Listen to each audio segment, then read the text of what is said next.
अना मीर, आप क्योंकि इंडियन ऑक्युपाइड कश्मीर से हैं, तो आप क्या देखती हैं कि जो ये स्ट्रगल है, फ्रीडम स्ट्रगल है, इसमें इतनी तेजी आई है और जो कश्मीरी हैं वो बार बार इंडियन हुकूमत के खिलाफ जो अलमे बगावत बुलंद करते हैं, वो समझते हैं कि आपने हमारी टेरिटरी पे कब्जा किया हुआ है।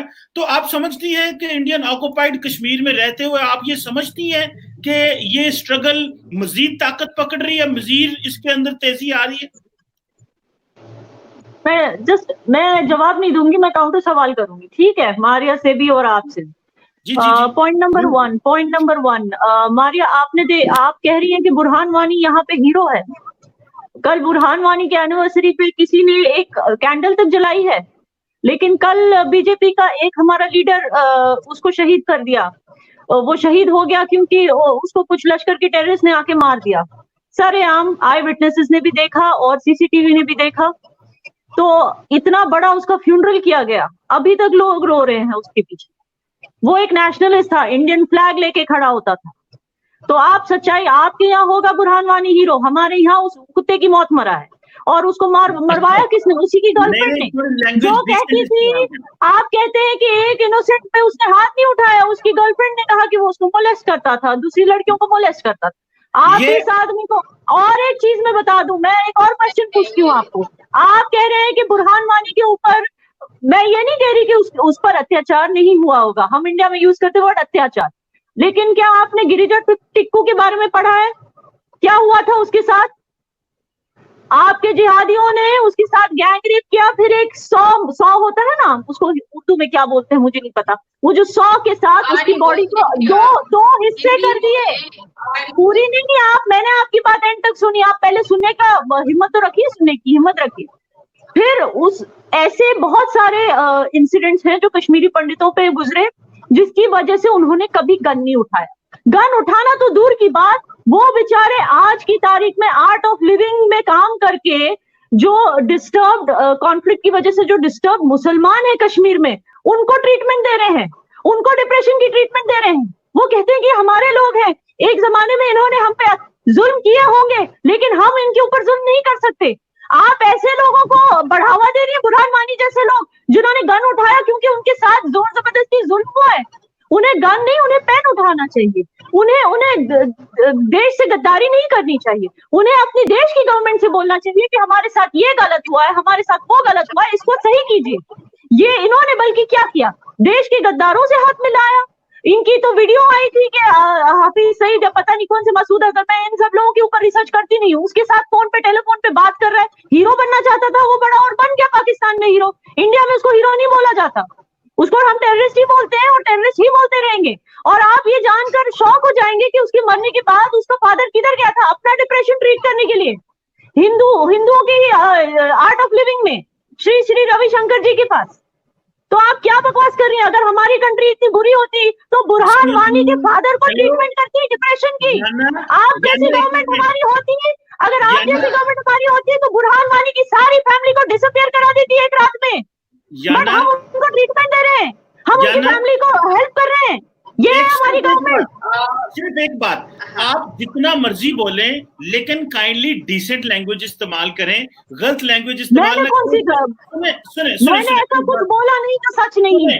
अब आपको वो इंडिसेंट लग रहा है, मैं क्या करूं? सुने, आप देखें, आपका अपना पर्सपेक्टिव रखने का हक है, आप बोले अपने पर्सपेक्टिव रखें, हम आपको नहीं टोकेंगे। आप बताइए कौन सी इंडिसेंट बात बोली मैंने? सुने मेरी बात, सुने ना, देखें, जब आप लोग मोदी जी वो कहते हैं वो इंडिसेंट होता है, या जो मैं कह रही हूँ बुरहान वानी जैसे टेररिस्ट के बारे में, वो इंडिसेंट ना? भाई सुने, बात तो सुने ना। देखिए, मैं आपको टोकता नहीं, आप बोलें जो मर्जी, लेकिन कम से कम कुत्ता, बकवास, ये जो अल्फाज हैं ये ना करें, क्योंकि ये गाली है। सुने, कुत्ता गाली नहीं होता है, कदम चीमा जी, कुत्ता गाली नहीं होता है। लोग कुत्ते को एज अ पेट रखते हैं, एज अ पेट रखते हैं। मैं कुत्ते एज अ गाली नहीं दे रही, मेरा बोलने का मतलब है कि जैसे कभी कभी रास्ते पे जैसे म्युनिसिपैलिटी का जो बेचारे जो कुत्ते होते हैं जो क्रैश हो जाते हैं, उस तरह से मरा है। मैं उसको गाली नहीं दे रही, वो गाली के लायक है नहीं, मैं उसको गाली नहीं दे रही। सुने मेरी, आप देखें, मैं आपको जितना टाइम आपको चाहिए आप लें, लेकिन एक तो किसी दूसरे को टोके ना, मारिया आप भी याना को ना टोके, और याना आप भी काइंडली, और दूसरे डिसेंट लैंग्वेज इस्तेमाल करें। आप खातून है, लड़की है, मैं भी अच्छा नहीं लगता, व्यूअर्स फैमिलियां लड़कियां देखती हैं तो वो क्या देखती है, किस तरह की जुबान। मैंने गाली की तरह से नहीं बोला था, कुत्ता गाली, कुत्ता is a very cute animal, don't worry, मैं गाली नहीं। किसी इंसान को किसी जानवर से पिलाते हो तो फिर वो गाली बन जाता है। सो काइंडली आपसे आपने अगर कुछ और भी कहना है तो आप कह लें, लेकिन काइंडली ये गाली की जुबान नहीं, आर्गुमेंट जितने मर्जी दें। जो आपने बात की याना, मैं याना एक दो जवाब आपको दे दूं। आपने बीजेपी के लीडर की बात की और आपने बुरहान वानी को बताया, उन्होंने कहा कि उसके जनाजे में कौन आया। एक बीजेपी के लीडर का एक कश्मीरी के साथ क्या मुकाबला, जरा मेरी सुन ले पहले बात। वो फ्रीडम स्ट्रगल कर रहे हैं, वो तो 70 साल से लड़ रहे हैं और कह रहे हैं भाई आपने हमारे जमीन पे कब्जा किया हुआ है, और बीजेपी का जो बंदा है वो तो उनका तो मुल्क है, उसको मिलाना बुरहान वानी के साथ, ये तो कंपैरिजन ही नहीं बनता। और एक उसके तो हमारा मुल्क ही है ना, पीओके भी हमारा ही मुल्क है जिसपे आप कब्जा करके बैठे हैं, वो तो हमारा मुल्क ही है, हम कहाँ नहीं बोल रहे हैं। हिंदू मुसलमान सब एक है हमारे मुल्क में, वो क्या कश्मीर क्यों ना हो। आपको पता है बुरहान वानी के फ्यूनरल में भी सरदार आए थे, आपको पता है, फोटोज है, उसके फ्यूनरल में भी कुछ हिंदू भी आए थे। आप चाहती हैं मैं आपको टोकूं? नहीं ना चाहती, इसलिए मुझे भी सुने। मैं सिर्फ इतना कह रहा हूं कि बुरहान वानी और बीजेपी के लीडर को मिलाना ये बिल्कुल कंपैरिजन ही कोई नहीं है। और जो बीजेपी का लीडर, सुने, जो उनकी कल कत्ल हुआ या वफात हुई, मैं समझता हूं किसी भी इंसान का जो कत्ल है ना, हक कत्ल है, वो कोई भी हो, इसमें तो कोई दो राय नहीं है। सो लिहाजा एक तो मिला नहीं सकते। दूसरा, ये जो आपने ये जो जो स्टोरीज मिलती है ना आपको, कुक्ड स्टोरीज, रॉ वाले माइंड में डालते हैं, इंडिया का गोदी मीडिया चलाता रहता है। मैं वहाँ रहती हूँ कमर चीमा जी, वो मेरा घर है, मुझे पता है वहाँ क्या हो रहा है, वहाँ के लोग क्या सोचते हैं, बिलीव मी, मुझे पता है, वो घर है मेरा। आप देखें, आपने 3-6 दफे एग्री हो चुकी हैं कि अपनी अपनी बारी पे बोलना है, लेकिन आप फिर बोल पड़ती हैं। मैं सिर्फ इतना कह रहा हूं कि जो स्टोरीज आपको रॉ वाले देते हैं, जो इंडिया की गोदी मीडिया को स्टोरी मिलती है, वो चलाएं जरूर, आपका हक है, आप अपना नेशनल इंटरेस्ट प्रमोट करें, लेकिन ये नहीं कि जो भी, मैं समझता हूं आप पढ़े लिखे लोग हैं, इंफॉर्मेशन को प्रोसेस करना, इंफॉर्मेशन आपके पास आती है उसको प्रोसेस करना, क्या ये सही है कि नहीं। देखिए हमारी हुकूमत है, हमारी एजेंसी है, सारा टाइम अगर हमें कोई चीज बताएंगी हम मनोवन मानेंगे नहीं। आपकी हुकूमत, आपकी एजेंसी, आपका मीडिया कुछ बताता है तो आप पहले देखते हैं, उसे तोलते हैं बात को। सो आप काइंडली थोड़ा सा एनालिसिस भी दें, सिर्फ ये नहीं कि जो गोदी मीडिया और जो इंडिया की एजेंसियां बता दें हम वही आप बताना शुरू कर दें। मैं एक जो चीज आपने इस हवाले से, आपने गन और पेन की बात की, या ना, बहुत अच्छी बात की आपने कि गन का मुकाबला पेन से है ही नहीं है। मुझे ये बताएं, आपने कश्मीरियों की आजादी के लिए अपने पेन से क्या लिखा है?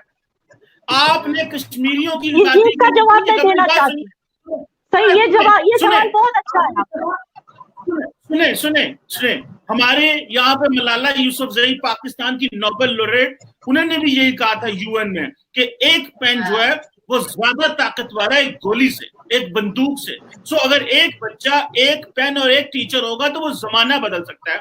लेकिन जिस मुल्क में कल की बात बता रहा हूं, सेकुलरिज्म और डेमोक्रेटिक राइट्स जैसी चीजें जो स्कूल और कॉलेज के सिलेबस से निकाल दी हो इंडियन हुकूमत ने, मैं कल की बात बता रहा हूं, आपने पेन की बात की ना, बीजेपी की सिलेबस से ये चाइना ने किया था, ये इंडिया ने नहीं किया। ये कहां से मिली आपको न्यूज? आप ISI की न्यूज पे चल रहे हैं और मुझे कह रहे हैं कि मैं एनालिसिस नहीं कर रही। ये तो हो ही नहीं सकता कि हमारी स्कूल, हमारी कॉन्स्टिट्यूशन में डेमोक्रेसी, हमारी स्कूल से कैसे निकालेंगे? क्या बात हुई? याना बात तो सुनिए, चाइना ने किया है। कमर चीमा साहब आप कंफ्यूज हो रहे हैं। ये जो बात आपने की, ये हांगकांग की लाइब्रेरी से डेमोक्रेसी के ऊपर सारी जो बुक्स थी वो चाइना ने हटाई है, इंडिया में नहीं हुआ है। ये आप कंफ्यूज हो गए हो। आपने नेपाल, देखिए मुझे ऐड करने दें बात यहाँ पर। अभी पिछले दिनों नेपाल में जो बिल पास हो रहा है, क्योंकि दोनों ने इतना लंबा बोला तो मैं भूल जाऊंगी कि मुझे किस पॉइंट पे काउंटर करना है। तो आप एक मुझे यहाँ पे एक पॉइंट ऐड करने दीजिए, फिर उस पे बात करने दें, आखिरी बात करने दें। जी मेरे सामने एनडीटीवी की, मैं स्टोरी आपके सामने खोलने लगा, मेरे ट्विटर हैंडल पे लगी है, आप जाके देख लें, लिख लें, पढ़ रहा है, अगर मेरा कैमरा दिखा सकता है, नहीं दिखा सकता। Federalism, secularism among chapters drop from the CBSE school courses. ये अनीशा कुमारी ने कल की स्टोरी की हुई है कि इंडियन सरकार ने फेडरलिज्म, डेमोक्रेटिक राइट और सेकुलरिज्म जैसे कॉन्सेप्ट जो है वो पॉलिटिकल साइंस की किताबों से निकाल दिए हैं। या ना, मैंने आपको पहले कहा है, हर चीज को मनोन ना मान लिया करें, थोड़ी सी अपनी सरकार को क्वेश्चन मार्क भी डालें। जी मारिया, आप बोलें, फिर जाना के पास आते हैं। जी, दूसरी बात, पहले तो बात ये है कि देखिए, अगर आप सेक्युलरिज्म की बात कर रहे हैं तो मोदी सरकार ने जितना पिछले दिनों नेपाल की गवर्नमेंट के ऊपर प्रेशर बिल्ट अप किया, उनके वहां पर जितने भी बिल पास हो रहा था, जिसमें वो भी अपने मुल्क को, दुनिया में इस वक्त वाहिद मुल्क जो कॉन्स्टिट्यूशन के हिसाब से था, वो मेरे ख्याल से नेपाल था, जिसको हिंदुइज्म को फॉलो करता था। अब वो भी सेक्युलर की तरफ जा रहे थे, तो मोदी सरकार ने कौन से और छह हथकंडे अपनाए, वो बहुत सारे आर्टिकल्स का, आई विटनेसेस का, सफारतकारों का, मुंदुबीन का, वो उनका सब जो है वो तज्जिया इंटरनेट पे पड़ा है, आप उसको पढ़ लीजिए। और दूसरी, याना आप भी यहीं पर मौजूद हैं, मेरा नाम मारिया इकबाल तराना है, मैं भी यहीं पर मौजूद हूँ, और तारीख ये आपको बताएगी, क्योंकि यहाँ पर हम ये डिबेट करने के लिए, मैं बिल्कुल भी बुरहान वानी के बारे में ये सुनने के लिए नहीं आई थी कि उसके लिए किसी उसको जानवर के साथ जो है ना मुशबा किया जाए, उसका नाम जोड़ा जाए। अगर तारीख में आप भी जिंदा रही तो मैं भी जिंदा रही, तो हम एक दिन जरूर फिर इसके ऊपर बात करेंगे कि आखिर बुरहान वानी कौन था। आप उसको हीरो बेशक मत माने, ठीक है, आप मुंबई में बैठ के मुंबई एंजॉय कीजिए, ठीक है, मगर जो कश्मीर की वादी में रहते हैं, खुदारा उनकी खूनों को, जो उनकी गलियों में रेप हुए, कुनाल पोशपुरा जैसे वाकयात और बहुत सारे वाकयात, उनको बिल्कुल भी झूठा यहाँ पर साबित मत कीजिए, और उन लोगों को बिल्कुल भी मत ये बताने की कोशिश कीजिए कि वो वैसे ही मर गए, वो कुत्ते की मौत मर गए। नहीं, ऐसा नहीं था। कश्मीर की तारीख, कश्मीर के लोग हमेशा तारीख में जिंदा रहेंगे। हो गया आपका? हो गया? पहली बात तो आप पहले ये सब चीजें छोड़िए और ये दिखाई, ये आपने कहाँ से बोल दिया कि मैं मुंबई में रहती हूँ? मैं मुंबई कभी कभी आती हूँ, मैं वहीं रहती हूँ। आपने ये कहाँ से बोल दिया? जिस तरह से आपने ये झूठ बोला है, जाए तो मुझे जरूर बताइएगा। तो जब आप ये झूठ तो मेरे ऊपर बोल सकती है, तो आप और कितने भी झूठ बोल सकती है, राइट? जब आप खुद वहां कभी गई नहीं, तो आप होती कौन है बोलने वाली? आप उसको कंपेयर क्यों करती है आजाद कश्मीर से? पहले आप ये बताइए, आप इंडियन कश्मीर को आजाद कश्मीर से क्यों कंपेयर कर रही? आपको पता है ना डिफरेंसेस क्या है? मैं आपको डिफरेंसेस गिनाऊं, आपको पता है? आप बड़ा पढ़ती है हमारे कश्मीर के बारे, अपने कश्मीर के बारे में पढ़ा है आपने, या आप वहीं रहती है? अपना क्या, हमारे भाई डीएनए टेस्ट करा लो, मेरे डीएनए। नहीं, मैं कह रही हूँ कि आप वहीं रहती है ना, आप वहीं रहती है ना, आप वहीं रहती हैं। आपके यहाँ एयरपोर्ट है, एयरपोर्ट है आपके यहाँ, एयरपोर्ट है। कभी देखा एयरपोर्ट कैसे लगता है? अच्छा, ये बताओ, आप डेमोक्रेसी की बात कर रही हैं पाकिस्तान में रह के। अच्छा, ये बताओ, गिलगिट बाल्टिस्तान में इलेक्शन होते हैं? बताओ ना। क्यों नहीं होते? आप आए, आप तशरीफ लेकर आए, आपको भी हिस्सा दिलाएंगे। अभी अरे मजाकिया साहब क्या बोलते रहते हैं? अमजद साहब क्या बोलते हैं? नहीं, आप हमारे एनडीटीवी का दिखाते हैं। आरिफ मजाकिया साहब क्या कहते हैं? अमजद मिर्जा साहब क्या कहते हैं? अनीस फारूकी साहब क्या कहते हैं? आप उनका नहीं सुनती, आप सिर्फ एनडीटीवी देखती है क्या?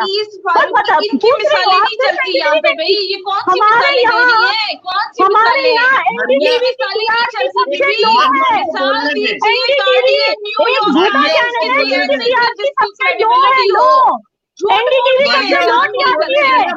ओके, अब वो आपकी मर्जी, आपको ऐसे लो टीआरपी वाले चैनल देखने हैं, मगर अनीस फारूकी साहब का शो नहीं देखना, आपको आरिफ मजाकिया साहब की वीडियोस नहीं देखनी है। राहत ऑस्टिन का पढ़ती हैं आप? राहत ऑस्टिन क्या कहता है? आपने कभी पढ़ा है? आपको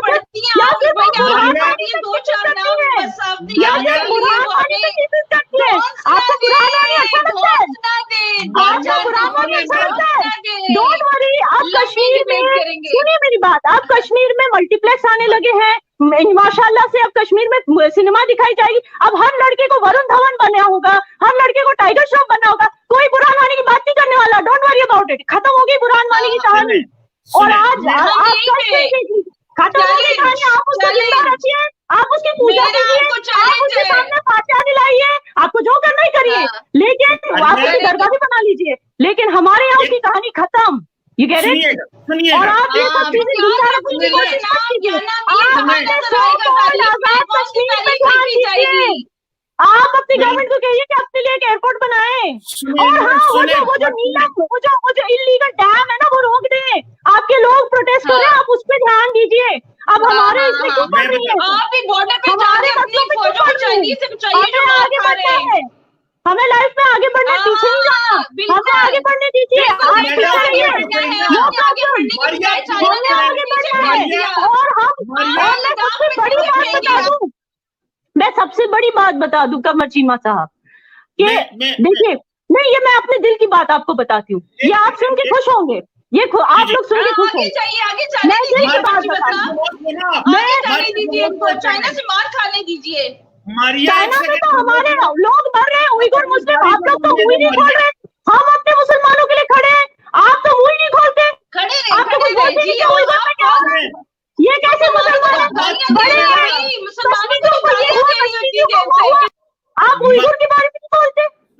मुझे मेरी आजाद कश्मीर का इंटरनेट कनेक्शन तो देखो कैसा है, अब मैं क्या बताऊं। अच्छा इंटरनेट कनेक्शन है, नजर आ तो रही आप 10 बार क्यों जा रही है, ऑफलाइन क्यों जा रही है, आजाद कश्मीर में ऑफलाइन क्यों जा रही है, देखो बिल्कुल शक्ल भी नजर आ रही है, नाम भी आंखें भी है, आप ऑफलाइन क्यों जा रही है? नजर आ रही है। देखें आप खामोश हो। मैंने पहले आपको रिक्वेस्ट की दोनों को कि भाई अपनी बारी पे बोले, खुला प्लेटफॉर्म है, लेकिन आप एक दूसरे को इतना भी हौसला नहीं है, कुछ सुनने को तैयार नहीं है। मैं रिक्वेस्ट कर रहा हूँ भाई अपनी बारी पे जितना मर्जी बोलें, लेकिन कोई सुनने को तैयार ही नहीं है। मेरी पहली बात सुने। मारिया, आपसे भी रिक्वेस्ट है, जब याना बात कर रही हो तो आप ना बोले। याना, आपसे रिक्वेस्ट है कि जब हम बात कर रहे हो तो आप ना बोले, जितना मर्जी बोले। ये बात मैं 50 दफा कह रहा हूँ, अभी 51 दफा भी कह रहा हूँ। तो काइंडली जितना मर्जी बोले, जो मर्जी बोले। मैं एक चीज बोलना चाहती हूँ, भूल जाऊंगी चीमा साहब, प्लीज एक चीज बोलना, आप दोनों को बोलना चाहती हूँ। ये एक्चुअली ये अच्छी चीज है। देखिए, कोई तराना जी और चीमा जी आप ध्यान से सुने, कौन नहीं चाहेगा एक्चुअली एज अ कश्मीरी, मैं क्यों नहीं चाहूंगी कि मेरी कंट्री एक अलग कंट्री बने, मेरा स्टेट जो अब यूनियन टेरिटरी है वो एक अलग कंट्री बने, मैं क्यों नहीं चाहूंगी? मैं क्या नहीं चाहूंगी कि हमारा अपना फ्लैग हो, हमारी अपना पासपोर्ट हो, हमारा अपना एक आइडेंटिटी हो इंटरनेशनल, क्या मैं ये नहीं चाहूंगी? लेकिन हम फिर भी इसको सपोर्ट नहीं करते। हम नेशनलिस्ट, जिसका हमारा एक कम्युनिटी है नेशनलिस्ट कश्मीरी, तो हम जो इंडिया का फ्लैग उठाते, क्यों नहीं चाहते? ये मैं आपको क्लियरली बता दूं, क्यों नहीं चाहते।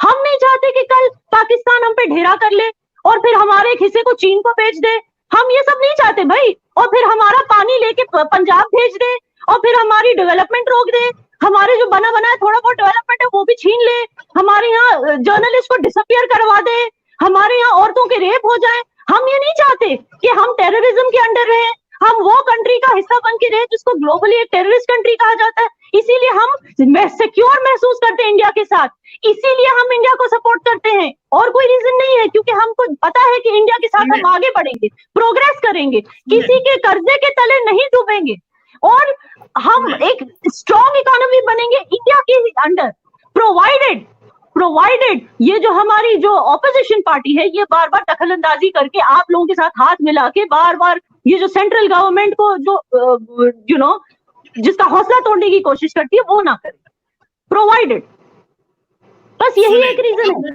दो चार चीजें कही, आपने दो चार चीजें कही, मैं उसका जवाब दे दूं।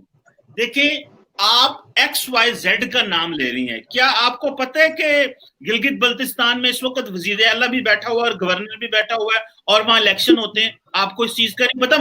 देखिए, सुने ना, आपको मैं नहीं टोकता, मुझे तो सुन ले। याना मीर, मेरी बात सुने। इस वक्त भी गिलगित बल्तिस्तान में एक वजीर आला और एक गवर्नर बैठा हुआ है, इस वक्त भी।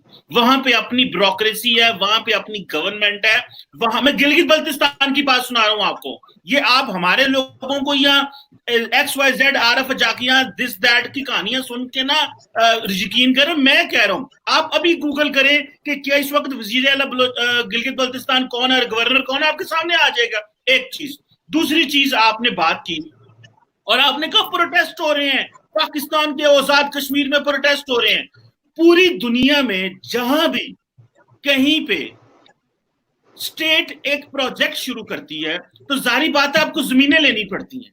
क्या इंडिया के अंदर या इंडियन ऑक्युपाइड कश्मीर के अंदर एक नई बहुत बड़ा प्रोजेक्ट बनाना है तो उसमें अगर हजारों एकड़ जमीन चाहिए तो लोगों से जमीनें लेनी पड़ेंगी ना, स्टेट का काम होता है उसने, लेकिन उसके बदले पे करते हैं। तो जब वो पे कर रहे होते हैं तो कई दफा ऐसे होता है वो लोग कहते हैं हमारी मर्जी की पेमेंट नहीं मिल रही, या जो हमें मार्केट का रेट है वो नहीं मिल रहा। अगर कोई कश्मीर, आजाद कश्मीर के अंदर कोई प्रोजेक्ट चला और उस प्रोजेक्ट को अवाम ने प्रोटेस्ट कर लिया, जबकि आजाद कश्मीर का वजीर आजम और ब्यूरोक्रेसी तो सारी की सारी उस प्रोजेक्ट की इनॉग्रेशन में बैठी हुई है, तो इसमें ये नहीं है कि लोग प्रोटेस्ट कर रहे हैं तो पाकिस्तान के खिलाफ, वो इंडिविजुअल राइट है उस इलाके के 1000 लोग 2000 लोग उससे अफेक्ट होंगे। आप आजाद कश्मीर को छोड़ें, जब पाकिस्तान में कहीं पे भी मोटरवे बनेगी, नए नए रोड्स बनेंगे तो लोगों की जरी जमीनें बीच में आ जाती हैं। उन जरी जमीनों में लोग फिर प्रोटेस्ट करते हैं कि हुकूमत हमें उसका 1 करोड़ रुपया रेट दे, हुकूमत कहती है नहीं वो 50 लाख देंगे। इस तरह की चीजें हो जाती होती हैं।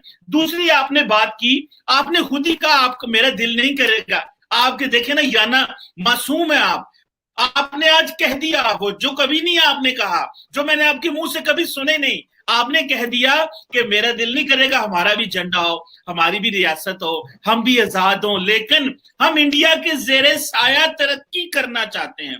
देखें, 2 तरह की चीजें होती हैं, या आप फर्म स्टैंड लेते हैं या आप खड़े हो जाते हैं, या कहते हैं नहीं जिंदगी और मौत खुद, सुने मेरी बात, सुने जिंदगी और मौत खुदा के हाथ में, हक और सच की फतह होनी चाहिए और इंसानों को उनके हकूक मिलने चाहिए, अदलो इंसाफ होना चाहिए, खवातीन की असमत दरी नहीं होनी चाहिए। आप अगर ये फैसला करें तो फिर आपको उठ खड़े होना पड़ता है, और अगर आप ये फैसला करने नहीं देखेंगे, आएंगे जाएंगे, मुल्क है, हम भारत के साथ हैं, भारत हमारा है, हम भारत के हैं, तो फिर होगा क्या? सुनिएगा, फिर आप बोलिएगा फिर होगा क्या? जो आपने खुद ही मान लिया कि आपका भी दिल करता है आपका झंडा हो, आपका मुल्क हो, आपने खुद कहा। तो मेरी बहन याना मीर चंदानी साहबा, आपको फैसला करना है, या आपको बुरहान वानी बनना है या आपको डरपोक बनना है। तो अगर लोगों ने फैसला कर लिया कि डरपोक बनना है और छुप जाना है किसी चारपाई, किसी बेड के नीचे, और भारतीयों का मुकाबला, फौज का मुकाबला नहीं करना, तो वो भी चॉइस है। और बाहर निकल के ना हक को ना हक कहना, जालिम को जालिम कहना, चोर को चोर कहना, कातिल को कातिल कहना, ये भी एक मैं समझता हूं सेवा पैगंबरी है। आपके लिए बड़ा एक कमाल है कि अगर आपके अंदर इतनी ताकत हो। लेकिन मैं जो आपसे सवाल करना चाहता हूं दोनों से, वो मेरे सामने सवाल बड़ा अहम है। वो सवाल ये है कि 2014 से लेके अभी तक, जब से मोदी सरकार आई है, 2000, ये एक इंडियन थिंक टैंक की मैं रिपोर्ट आपको दिखा रहा हूं, पाकिस्तानी की नहीं, कहेंगी तो मैं शेयर कर दूंगा। एलओसी के ऊपर वायलेशंस 583 थी 2014 में, मैं इंडियन थिंक टैंक की, लेकिन 2019 में 3479 वायलेशंस हो चुकी हैं। 6 सालों में आप हालात देखें एलओसी में कितने खराब हैं। अगर आप सिर्फ ये कहें कि जिन लोगों ने, ये मैं इंडियन थिंक टैंक की बात कर रहा हूं, मैं पाकिस्तानी का अगर नाम लूंगा तो शायद कहेंगे जी पाकिस्तानी थिंक टैंक है, मैं शेयर करता हूं। और ये हैप्पी मून जैकब ने अपने वो जो उनका इंडिया एलओसी कॉन्फ्लिक्ट मॉनिटर है उसके ऊपर, सुनिएगा बात, सुनिएगा, ये वहां पे लगा हुआ था इंडियन, उन्होंने कहा जी कि जो कश्मीरियों ने फ्रीडम स्ट्रगल ज्वाइन की है वो 2014 से लेके अभी तक डबल ट्रिपल लोग हो गए हैं जिन लोगों ने ज्वाइन की है। और उन्होंने कहा कि जो सिविलियंस के कत्ल होने की, सिविलियंस की जो शहादतें हुई हैं 2014 की, ये रिपोर्ट पड़ी हुई है, वो डबल हो गई है तकरीबन। और आगे सुने, और जो इसके अलावा जो जिन्हें कहते हैं कि जो इन्फिल्ट्रेशन की बातें करते हैं वो एक और सब्जेक्ट आ जाता है, लेकिन 2014 से लेके अभी तक मामलात खराब हुए हैं इंडियन हुकूमत के लिए। इंडियन हुकूमत हर 2 साल बाद कहती है 50 फ्रीडम फाइटर रह गए हैं, फिर 2 साल बाद कहती है 30 रह गए हैं, फिर कहते हैं 100 हो गए हैं, फिर कहते हैं 70 रह गए हैं। तो याना मीर चंदानी साहबा, आपसे सवाल है, फिर मैं मारिया के पास आता हूं ये चीज लेके, आप नहीं समझती कि कश्मीरी उठ खड़े हुए हैं, मामलात खराब हैं, हुकूमत से कंट्रोल नहीं हो रहा, एक है गुड्डी गुड्डी खेलना, नहीं नहीं बड़ा कुछ अच्छा चल रहा है बहुत, हम देखें, हम नहीं चाहते कि कत्लो गारत हो, लोग मरे। मैं कहता हूं आपने बड़ी खूबसूरत बात की कि पेन होना चाहिए, लेकिन जब लोगों को बुनियादी हकूक डिनाई कर दिए जाएं तो फिर लोग समझते हैं कि शायद हमें अब जो है वो जो एक डिसिसिव बैटल है वो लड़नी पड़ेगी। आप नहीं समझती कि इंडियन हुकूमत को थोड़ा सोचना चाहिए और कश्मीरियों के साथ डायलॉग करना ना चाहिए, ना कि वहां से गवर्नर रूल के जरिए कंट्रोल? हो गया। फर्स्ट ऑफ ऑल डायलॉग तो ये है कि हमारे पीएम मोदी हर हफ्ते हर संडे को देश को एड्रेस करते हैं, पूरे देश को एड्रेस, इवन यहाँ तक कि अलग से कश्मीर में भी एड्रेस करते हैं और कश्मीरी डायरेक्टली उनसे बात करते हैं। तो ये बात आप मत कीजिए। दूसरा, हुकूक नहीं है ये नहीं है, पहले आप क्लियरली सुन लिए, मैंने आपको हर डिबेट पे कहा है हमारे यहाँ बीडीसी की इलेक्शंस होती हैं और वहां पे 90% लोग आकर, 90 से ज्यादा % लोग आकर वोट करते हैं। लेकिन प्रॉब्लम ये थी, ये 370 हटाने का, ये डिटेंशन जो उन्होंने की थी, इसका रीजन क्या था आपको पता है? रीजन ये था कि वहां पे इतनी सारी हमारी आवाम इतनी है नहीं, हमारी आबादी ओनली 69 लाख, लेकिन वहां पे पॉलिटिकल पार्टीज इतनी सारी थी, हर दूसरे तीसरे घर में एक पॉलिटिशियन था, इतनी सारी पार्टीज, इतनी सारी आइडियोलॉजीज के इस सारी चीज को हटा के रीसेट करना पड़ा और हर कोई एक दूसरे में लड़ता था। तो ये हमारी प्रॉब्लम थी जिसकी वजह से हम आगे नहीं बढ़ सक रहे थे। तो इसलिए गवर्नमेंट ने थोड़ा सा रीसेट बटन दबा दिया, बट वो क्लियरली कह रहे हैं कि हम स्टेटहुड फिर से रिस्टोर करेंगे, हम नहीं चाहते इसको यूटी बना के रखना। जब वो कह रहे हैं, आपको यकीन नहीं करना, ये आपका प्रॉब्लम है, आपको यकीन नहीं करना है, ये आपका प्रॉब्लम है। जब राहत ऑस्टिन कहता है कि लोगों को बलूचिस्तान में ड्रैग करके डिसअपियर किया जाता है, उनको मारा जाता है, सिंध में लोगों के घरें जलाए जाते हैं, आप उन सारी चीजों पे ध्यान नहीं देना चाहते, उइगर मुस्लिम्स को डिटेंशन में रखा है, उन सारी चीजों पे ध्यान नहीं देना चाहते। लेकिन जो 1991 में कुनान पोशपुरा में रेप्स हुए थे, उसके ऊपर आपको बड़ा ध्यान है, जिसको 3 अलग सेपरेट बॉडीज ने इन्वेस्टिगेट किया, इंक्लूडिंग कश्मीरी बॉडीज ने, जो मैडम तराना ने अभी बोला। लेकिन कश्मीरी जो इन्वेस्टिगेशन बॉडीज थी, उनको तक वो क्या कहते हैं, सबूत नहीं मिले उन रेप्स के खिलाफ। मैं नहीं कह रही कि रेप्स नहीं हुए, मैंने कभी बोला ही नहीं रेप्स के बारे में, और इन्होंने मेरे मुंह में ये बात डाल दी, ऐसे मत कहो कि रेप्स नहीं हुए, ऐसे मत तो, मतलब ये जो भड़काने की तरकीबें हैं, ये बंद कर दो यार। ये हमें क्यों आप भड़काने की कोशिश कर रहे हो? आप कश्मीरी यूथ को जानते ही नहीं है, वो इन सब चीजों में पढ़ते ही नहीं है।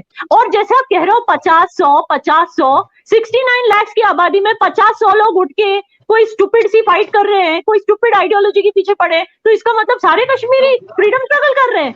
और जब मैं क्लियरली बता रही हूँ कि हम इंडिया के साथ रहना इसलिए प्रेफर करते हैं क्योंकि हम सेफ हैं। अगर पाकिस्तान हमारा नेबर नहीं होता तो शायद हम सोचते कि, तो शायद हमारा जो महाराजा था वो कभी एक्सीड करता ही नहीं इंडिया को, हम तो फ्री थे ना। आप ही की वजह, आपकी एग्जिस्टेंस की वजह से हमें इंडिया को एक्सीड किया गया, हमारी सेफ्टी के लिए, हमारी सिक्योरिटी के लिए, और हम ग्रेटफुल है इंडियन आर्मी को कि वो हमें प्रोटेक्ट कर रहे हैं। आप पाकिस्तान की बुरी नजर से, चीन की बुरी नजर से, हम क्यों नहीं चाहेंगे इंडिया के साथ रहना? आप क्यों कह रहे हैं कि आपको इंडिया के साथ नहीं रहना चाहिए, आपको फाइट करना चाहिए?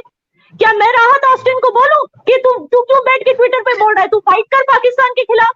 जब आप कहते हो कि आप आरिफ अजाकिया या अनीस फारूकी जैसे लोगों को कोट मत कीजिए, तो आप किसी अननोन जेकब मेनन को कोट कर रहे थे। कौन है जेकब मेनन? किसको कोट किया आपने? कौन सी रिपोर्ट बोली है? किसको कोट किया?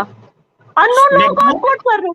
आप रिपब्लिक जैसे चैनल को झूठा बोलते हो और आपको किसी पता नहीं कहां से किसी रिपोर्ट को निकाल के बताते हो, ये देखो रिपोर्ट क्या बोल रही है, और आप मुझे कहते हो आरिफ अजाकिया को कोट नहीं करो।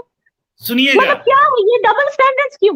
मैं मारिया के पास जाने लगा हूं, लेकिन सिर्फ आपको एक जवाब दे लूं। मारिया के पास जाने लगा हूं।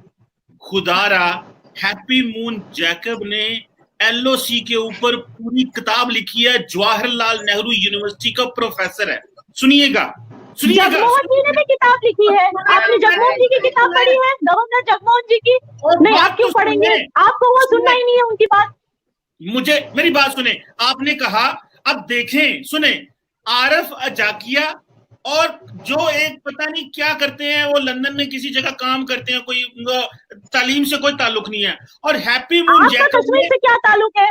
सुने तो सही ना, सुने बात पहले बताइए, आपका ताल्लुक क्या है कश्मीर से? आपका क्या ताल्लुक है? मुझे जवाब देने देंगे? नहीं, मारिया जी का हमारे कश्मीर से क्या ताल्लुक है? उनका होगा क्यों नहीं आप फिर भी बोलते हैं ना, आप फिर भी बोलते हैं और हम सुनते हैं। जवाब चलेंगे, जब मेरे साथ डिबेट में जाएंगे मैं बहुत जवाब दूंगी इस बात का। तो हम जवाब भी देते हैं, हम सुनते भी आपकी बात, और आप कहते हैं कि आरिफ अजाकिया नहीं बोल सकते, अनीस फारूकी नहीं बोल सकते, मुसाल मलिक का क्या है? सुने याना, मैं मारिया आपके पास आने लगा हूं, सिर्फ एक बात। याना, हैप्पी मून जैकब जवाहरलाल नेहरू यूनिवर्सिटी का प्रोफेसर है, उसने एलओसी के ऊपर किताब लिखी हुई है, मेरे पास किताब पड़ी है, आपको मैं भी दौलत ने भी लिखी है। आप बात तो कंप्लीट होने देना। गवर्नर साहब ने लिखी है बुक, वो नहीं पढ़ते आप, मैं वही तो कह रही हूँ। आप जेएनयू के किसी प्रोफेसर को प्रमोट कर रहे हैं, बड़ी अच्छी बात। और बात तो सुने, आपको देखें, आप जो मर्जी बोले लेकिन अगले बंदे का मौक़िफ़ सुने। मैं कह रहा हूं, अगर अच्छा, कुछ भी बोलने से पहले, sorry, one last thing before you से द नेक्स्ट थिंग। हमारे यहाँ एक ट्रेंड है इंडिया में, हर एंटी नेशनल या तो एनडीटीवी देखता है या तो जेएनयू का होता है। ठीक है, अभी आगे बोलिए। चल सुने, कोई बात नहीं, जाहिर बात है कि पढ़े लिखे लोगों में और मीडियोकर लोगों में फर्क होता है, मैं इस बात को समझता हूं। जेएनयू एक अलौती यूनिवर्सिटी नहीं है हमारे यहाँ, बहुत सारी यूनिवर्सिटीज है, मैं खुद मुंबई यूनिवर्सिटी की हूँ, तो आप ऐसी बात नहीं करें। जेएनयू की रेटिंग बहुत लो है compare to other universities in India. Just let me tell you that. वहाँ पे लोग दहशत ज्यादा करते, पढ़ाई कम करते हैं। सुने, अच्छा, और पाकिस्तान होमोसेक्सुअलिटी के खिलाफ है ना, वहाँ पे वो होमोसेक्सुअलिटी भी प्रमोट करते हैं। अब ये भी बता दीजिए। एक देखें आप, मैंने याना, आपका कमाल ये है कि आपको पता है कि अगर ये बात मुकम्मल कर लेगा तो शायद लोगों को कुछ पता चल जाएगा। देखिए, मैं होस्ट और मैं आपको मुकम्मल टाइम देता हूं, और मैं जब जवाब देने की कोशिश करता हूं तो आप कहते हैं नहीं नहीं नहीं, ये जवाब ना देना। सुनिएगा, आपने बात की, मैं मारिया के पास जाना चाहता हूं, लेकिन अगर मुझे बात मुकम्मल करने की याना मीर चंदानी साहिबा इजाजत देंगी तो। याना साहिबा, हैप्पी मून जैकब एक यूनिवर्सिटी प्रोफेसर है जो इंतहाई पढ़ा लिखा आदमी है, इंडिया के अंदर है, और उसके मुकाबले में आपने आरफ जाकिया को रख दिया। अब मुझे समझ नहीं आ रही मैं क्या करूं इसका, मैं किस तरह आपको जवाब दूं। एक बात। दूसरी बात, आपने मेरी बहन बात की 50-100 रह गए फ्रीडम फाइटर। 8 लाख की फौज 100 लोगों फ्रीडम फाइटर के लिए काम कर रही है। एक बात। वो दूसरा सवाल, दैट्स नॉट रिलेटेड। और बात तो सुने, आपने गवर्नमेंट की, आपने जीबी की इलेक्शन की बात की। आपके मकबूजा कश्मीर में इस वक्त इलेक्टेड गवर्नमेंट है क्या? पहले आप बताइए, एलओसी पे पाकिस्तान की तरफ से कितनी फौज है? आपने उनको गिना है या सिर्फ हमारी गिनते रहते हैं? एलओसी पे कितनी फौज है वो मुझे बताइए। सुने, मैं बताता हूँ। जो बार बार सीज फायर वायलेशन करते हैं, हमारे लोगों को गुरेज में मारते हैं, समधार में मारते हैं, आपको गाँव के नाम नहीं पता है, अमरोही में मारते हैं, गाँव के नाम पता है? कितने लोग, अच्छा आप क्या जवाब दें, तंगधार में कितने लोग मरे सीज फायर वायलेशन के बाद? बताइए, आज तक कितने लोग मरे आपकी तरफ से जो सीज फायर वायलेशन होते हैं? कश्मीरियों ने खुद आके कैमरा पे कहा है कि पाकिस्तान की तरफ से फायरिंग होती है, हम मर रहे हैं, कुछ कीजिए, इनको रोकिए। उनकी वीडियोस आ रही है, आप देखिए वीडियोस। आपको गाँव के नाम पता है? बॉर्डर के इस पार कौन से गाँव है? या फिर बुरहान वानी के भाई के बारे में उसकी कहानी, ये वो कौन सी स्कूल गया था, कौन सी चॉकलेट खाता, यही हमारे यहाँ बॉर्डर पे जो गांव है वहाँ कितने लोगों को आप लोगों ने मारा है, आपकी आर्मी ने मारा है? क्या आपको आइडिया यू है? सीमा साहब, आपने ख्यालाती तस्वराती एक ऐसे कैरेक्टर को बता दिया जिनके सब ख्यालाती और तस्वराती जो इतने डिनाइल में रहती हैं। Oh my God, I have never seen a Kashmiri like denial में रहने वाला। प्लीज खुदा के लिए सीमा साहब रहम करें यार, आपने कश्मीर के शहीदों की भी तहजीब करा दी यार। ऐसे बंदे को बुला के जो कुनाल पोशपुरा को भी नहीं मारा था। वही जुबान पब्लिकेशन को जाके देखो, जुबान पब्लिकेशन ने डू यू रिमेम्बर कुनाल पोशपुरा के नाम से किताब पब्लिश की हुई है, जिसको तो आप मान ही नहीं रहे, कुछ भी नहीं मान रही है ना कश्मीरियों को। भैया आप कैसे, मैं तो ये काउंटर किए जा रहे हैं, आपको सवाल बोलिए, आपको ये आता है, आपको शिकारा कश्मीरी नहीं है, कश्मीरी के खिलाफ। मैंने कहा ये कश्मीरी नहीं है,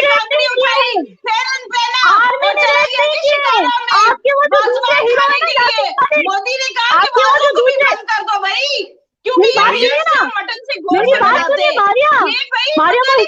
मुंबई की दुनिया में बैठ के भाई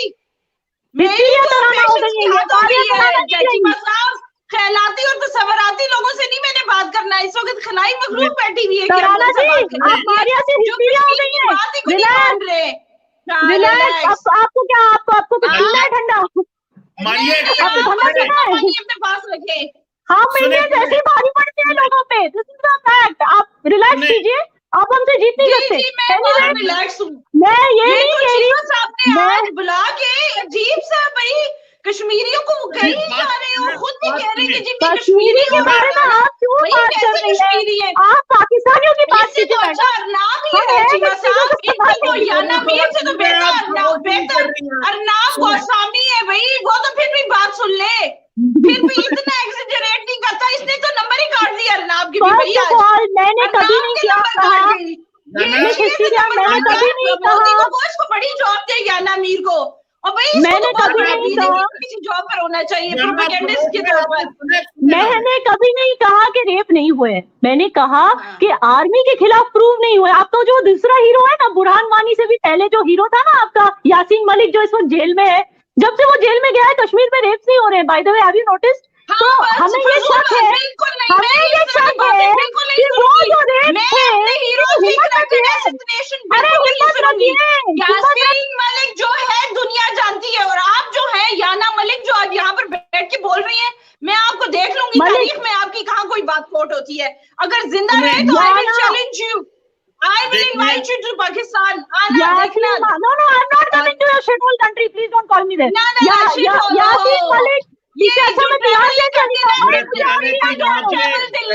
mouse hole. She's living in a mouse hole. Very nice. No problem. What is a mouse hole? India? 5 times bigger than you is mouse hole. सुने क्या यार, क्या कुछ तो सेंस बात करो यार। आप दोनों खामोश हो।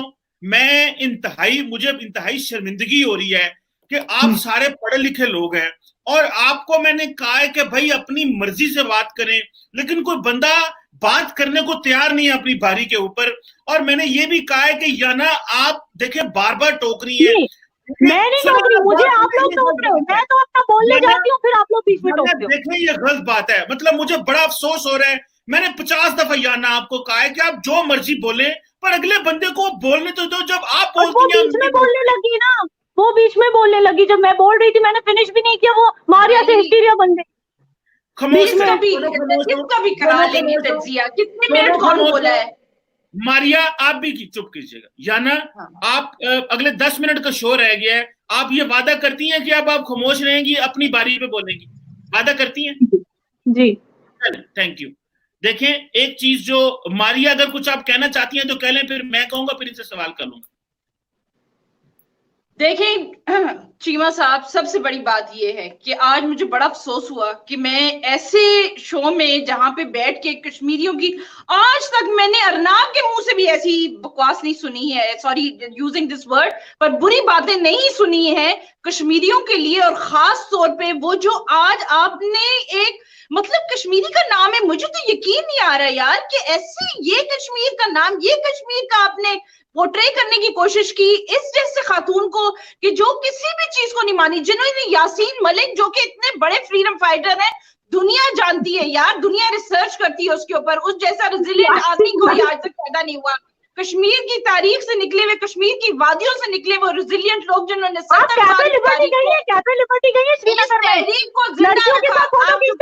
बोलने दीजिए, मुझे बोलने दीजिए। आप चुप कर जाएं, लड़कियों के साथ फोटो खींचना, आप चुप कर जाएं, आप चुप कर जाएं। अच्छा, आप कैफे लिबर्टी आइए ना मेरे साथ, मैं आपको दिखाऊंगी फोटोज। उन्होंने वहां पे लड़कियों के साथ फोटो खींचा। सैयद अली गिलानी साहब इस वक्त बुजुर्ग तरीन एक रहनुमा कश्मीर के, मीर वास, उमर फारूक, यासीन मलिक, ये वो लोग हैं जिनके बारे में एक कश्मीरी भी कभी कोई बात नहीं सुनना चाहता। और ये औरत कैसे बैठी मिठाई से बेचने के लिए जा रही है, आपको कश्मीर कहते हैं? कैसे कश्मीरी है भाई? मुंबई में बैठ के कोई कश्मीरी नहीं, और मुझसे पूछी जा रही है कौन सी खाना खाते हैं, कौन क्या होती है, जबान क्या होती है, ये चलती है। आप पता नहीं कौन सी दुनिया की खातून है। आपको मैं याना, मैं बिल्कुल रेजिग्नेशन के लिए क्यों कहा? गिलानी साहब को रेजिग्नेशन के लिए क्यों कहा? पहले बताइए, क्यों उसने कहा कि रिजाइन कर ले? अच्छा, गिलानी साहब ने रिजाइन क्यों किया? जाना सुने, आपके साथ अब काम नहीं करते वो, क्यों? क्यों? जब जवाब नहीं होता तो यार चीमा साहब, ये क्या बहस है यार कि गिलानी साहब ने ये किया, यासीन साहब ने क्या किया?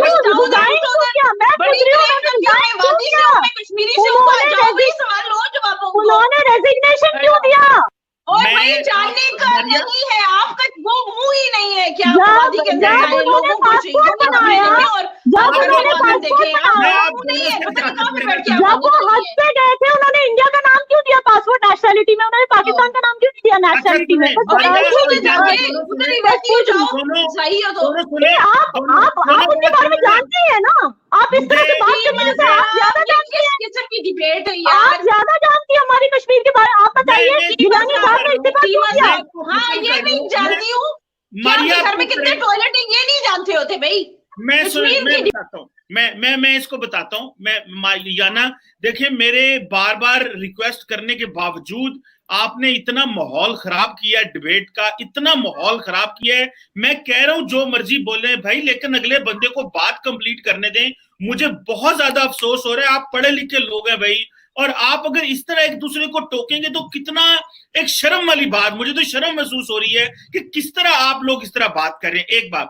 दूसरी ये है कि मैं आप दोनों से बहुत शुक्रिया आपका, आपने शो खराब कर दिया और इस तरह एनवायरनमेंट कर दिया। और याना, मैं एक बात बताऊं, मुझे पता आप इतना क्यों बोलती हैं, क्योंकि आपको खतरा है, आपको डर आता है इंडिया के हिंदुओं से कि अगर जब बोलती रहेंगी तो कहेंगी वो बड़ा बोली है वो, और अगर आप खामोश रहेंगी या सुनेंगी तो शायद होगा लो जी याना चुप कर गई, ये तो एंटी नेशनलिस्ट है। मुझे पता है आप इतना इसलिए बोलती हैं, आपके अंदर डर है।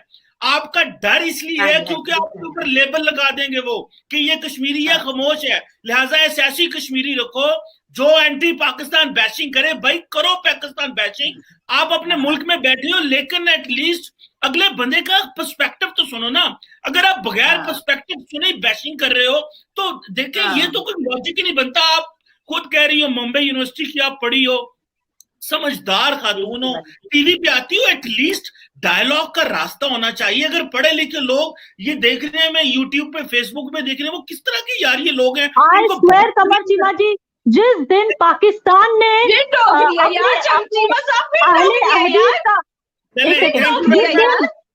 जिस दिन पाकिस्तान ने आपका बहुत शुक्रिया, पाकिस्तान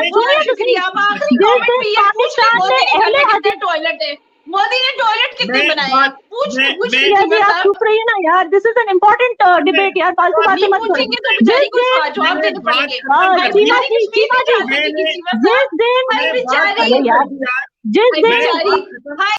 मैंने बात खत्म कर दी, इसीलिए मैंने बात खत्म कर दी। कोई ना दोनों में से बोले, आप दोनों को बहुत शुक्रिया, आपने बहुत बोल लिया। मैं सिर्फ आप दोनों को शुक्रिया अदा करूंगा और आपसे रिक्वेस्ट करूंगा कि जब भी किसी पैनल पे बैठते हैं तो एटलीस्ट दोनों की बात सुने और अपनी बात जो करें करना है करें, लेकिन एटलीस्ट सुनने का हौसला रखें। आपको पता है हमें याना, आप मेरी गेस्ट हैं और मैं नहीं चाहता कि मैंने आपको 10 दफा कहा याना बोलें, जो मर्जी बोले, लेकिन अपनी बारी पे बोले। लेकिन याना आपका बिहेवियर ने मुझे बड़ा परेशान किया है, लेकिन फिर भी आप मेहमान हैं, आपका बहुत शुक्रिया, आपने वक्त निकाला। और डिबेट को अच्छा होना चाहिए था, इससे बेहतर हो सकती थी, लेकिन अगर हम इसको कोई टीवी का माहौल ना देते और एक अच्छी लर्निंग सेशन करते तो शायद इसका फायदा होता, जो कि नहीं हो सका अनफॉर्चुनेटली। लेकिन फिर भी मैं याना का भी बहुत शुक्रिया अदा करूंगा और मारिया तराना, आप दोनों का भी बहुत शुक्रिया अदा करूंगा। आपका बहुत शुक्रिया।